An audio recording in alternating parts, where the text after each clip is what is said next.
उद्या नाशिक महापालिका निवडणुकीसाठी मतदानाची प्रक्रिया ही पार पडणार आहे आणि त्याचीच तयारी अंतिम टप्प्यात आलेली आहे।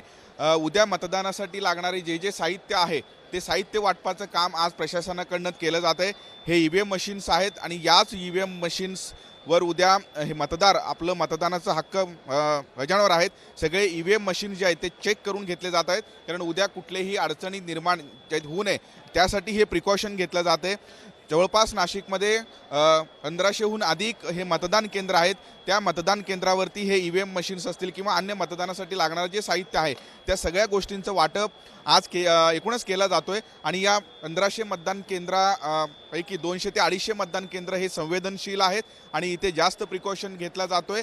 उद्या हे मतदार जे आहेत ते मतदार आपला हक्क बजावणार आहेत, त्यामुळे मतदार कुणाला मतदान करतात हे बघणं महत्त्वाचं असणार आहे। कारण मागच्या काही दिवसांपासून नाशिक महापालिका जी निवडणूक आहे ती अत्यंत वेगवेगळ्या कारणामुळे चर्चेत गेलेली आहे। भाजप स्वतंत्र लढतंय, शिवसेना राष्ट्रवादीची युती झालेली आहे, एकीकडे ठाकरे बंधू आहेत, अशी तिरंगी लढत जी आहे ती आत्तापर्यंत झालेली आहे आणि याच निवडणुकीसाठी उद्या संपूर्ण मतदानाची प्रक्रिया जी आहे ती पार पडणार आहे आणि त्याची तयारी जी आहे ते आता अंतिम टप्प्यात आलेली आहे। नाशिकमध्ये 14 लाख मतदार अंदाजे आहेत।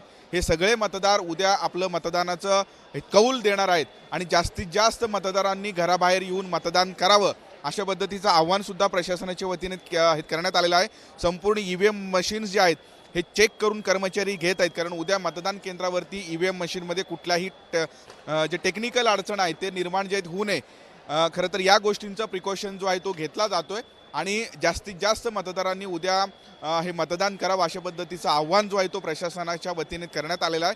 त्यामुळे उद्या मतदार आपलं एकूणच कौल देणार आहेत, त्यामुळे नाशिक महापालिकेवरती कुणाचा झेंडा फडकतो हे बघणं महत्त्वाचं असेल।